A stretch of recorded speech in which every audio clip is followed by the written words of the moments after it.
बकवास, पूरी बकवास। हमें रक्षा नीति की आवश्यकता ही नहीं है। हमारी नीति अहिंसा है। हम अपने सामने किसी भी प्रकार का सैन्य खतरा नहीं देखते। जहां तक मेरा सवाल है, आप सेना को भंग कर सकते हैं। हमारी सुरक्षा जरूरतों को पूरा करने के लिए पुलिस काफी अच्छी तरह सक्षम है। ये वाक्य थे हमारे भूतपूर्व प्रधानमंत्री जवाहरलाल नेहरू के।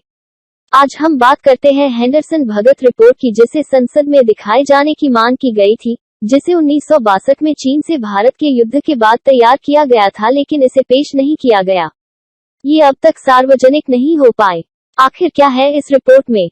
कुछ लोगों का मानना है कि ये रिपोर्ट तत्कालीन प्रधानमंत्री जवाहरलाल नेहरू पर कई सवाल खड़े करती है। दरअसल 1962 में भारत के हार के कारणों को जानने के लिए एक जांच कमेटी गठित की गई थी। इसे तत्कालीन प्रधानमंत्री जवाहरलाल नेहरू ने गठित किया था। जांच का जिम्मा लेफ्टिनेंट जनरल हेंडरसन ब्रुक्स तथा ब्रिगेडियर पीएस भगत को सौंपा गया था। कौन थे हेंडरसन और Bhagat? Lieutenant general Anderson Anglo Indian थे। जब भारत आजाद हो गया तो उन्होंने ब्रिटिश इंडिया आर्मी के बाद इंडियन आर्मी की सेवा की। 1964 में वो रिटायर हुए। रिटायरमेंट के बाद वो ऑस्ट्रेलिया जाकर बस गए। 87 साल की उम्र में 1997 में उनकी वहीं मृत्यु हो गई। वहीं पीएस भगत ने भारतीय सेना की ओर से कई युद्ध लड़े। वो भारतीय सेना में लेफ्टिनेंट जनरल के पद तक पहुंचे। 56 साल की उम्र में उनका कोलकाता में निधन हुआ। ये दोनों ही काबिल अफसर थे। रिपोर्ट 58 साल से गोपनीय है।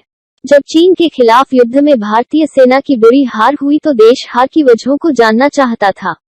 कई तरह के सवाल उठ रहे थे।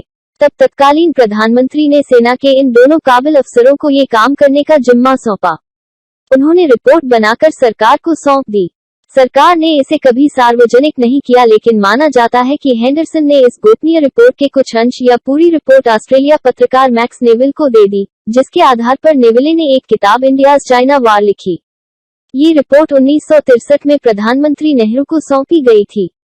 कहा जाता है कि अगर ये रिपोर्ट सार्वजनिक हो जाती तो नेहरू सरकार को कई सवालों पर जवाब देना मुश्किल हो जाता।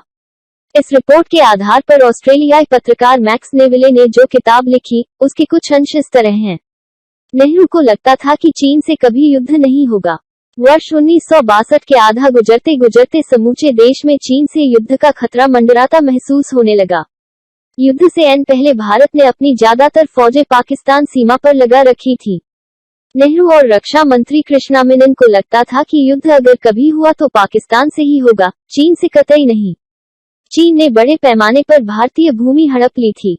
वर्ष 1962 तक तिब्बत पर कब्जे के बाद चीन ने न केवल भारत के बड़े भूभाग को हड़पा, बल्कि लद्दाख के अक्साई चिन क्षेत्र पर कब्जा कर वहां सरकार बना ली।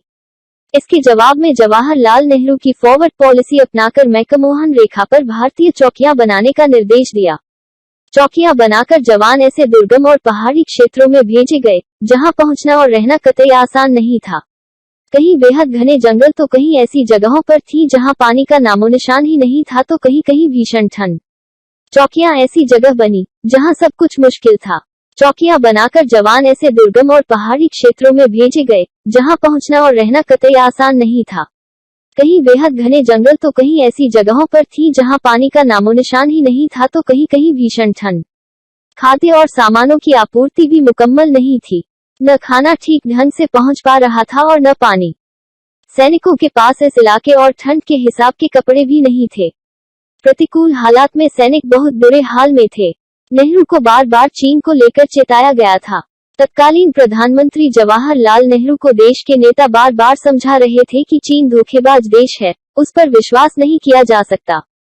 वल्लभ भाई पटेल ने भी अपनी मौत से पहले ऐसी ही एक चिट्ठी नेहरू को लिखी थी। न जाने क्यों नेहरू को लग रहा था कि चीन कभी हमला नहीं करेगा। नहीं दिया गया सेना की हथियारों की मांग पर ध्यान।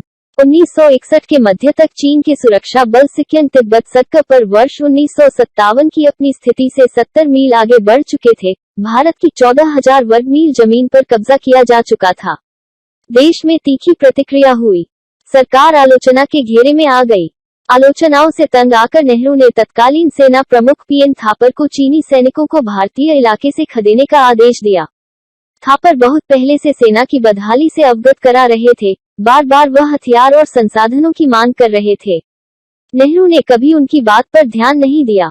शायद प्रधानमंत्री को रक्षा मंत्री वी कृष्णा मेनन की बातों पर ज्यादा भरोसा था, जिन्होंने सेना की क्षमता और तैयारी के बारे में बड़ा चढ़ाकर बता रखा था।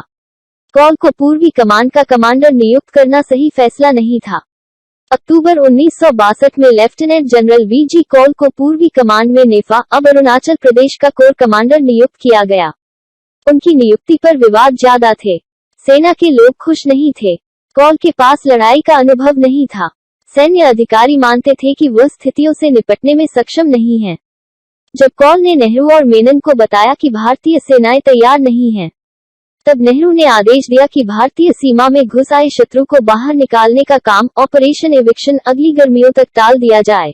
4 दिन बाद ही नेहरू के बयान ने सेना को हक्का बक्का कर दिया। 13 अक्टूबर 1962 श्रीलंका जाते हुए नेहरू ने चेन्नई में मीडिया को बयान दिया कि उन्होंने सेना को आदेश दिया है कि वह चीनियों को भारतीय सीमा से निकाल फेंके। सैनिक हेडक्वार्टर हक्का बक्का रह गया। जब सेना प्रमुख थापर ने रक्षा मंत्री से इस बारे में पूछा, तब उनका जवाब था कि प्रधानमंत्री का बयान राजनीतिक स्टेटमेंट है। इसका अर्थ है कि कार्रवाई 10 दिन में भी की जा सकती है और 100 दिन में या 1000 दिन में भी। नेहरू के इस स्टेटमेंट के 8 दिन बाद चीनियों ने आक्रमण कर दिया। तत्कालीन प्रधानमंत्री जवाहरलाल नेहरू को देश के नेता बार बार समझा रहे थे कि चीन धोखेबाज देश है, उस पर विश्वास नहीं किया जा सकता। चीनी सेना तैयार थी और हम पस्त। जब चीन ने हमला किया तब मैकमोहन लाइन की चौकियों पर भारतीय सेना ठंड, खाने और रसद से जूझ रही थी। पीछे से सप्लाई आ नहीं रही थी। वहीं चीन की सेनाएं पूरी तरह से तैयार थीं। कौल के आदेश व्यवहारिक नहीं थे। 17 अक्टूबर 1962 को नेहरू के पसंदीदा पूर्वी कमांड के लेफ्टिनेंट जनरल कौल की तबीयत बिगड़ गई। हालांकि डॉक्टरों का कहना था कि उनकी तबीयत खराब तो थी लेकिन गंभीर नहीं। कौल ने दिल्ली से ही फोन पर सेना को आदेश देने शुरू किए, जिसे मानना वाकई सेना के बहुत मुश्किल था। ये आदेश व्यवहारिक नहीं थे, लिहाजा सेना के साथ सैन्य अधिकारियों के मनोबल पर लगातार उल्टा असर पड़ा। हमारी खुफिया व्यवस्था भी लचर थी। 20 नवंबर की सुबह नेहरू के कहने पर लाल बहादुर शास्त्री हालात का जायजा लेने तेजपुर जाने की तैयारी कर रहे थे।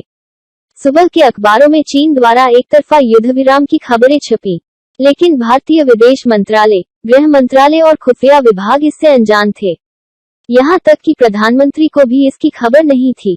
आज शायद इस बात पर आपको यकीन न हो कि युद्ध के होने से हमारी भारतीय सेना खत्म होने कैसे बची, लेकिन मेजर जनरल डी.के. मोंटी पायलट ने अपनी किताब major general A. Rudra, his service in 3 army and 2 world war में इसका जिक्र किया है।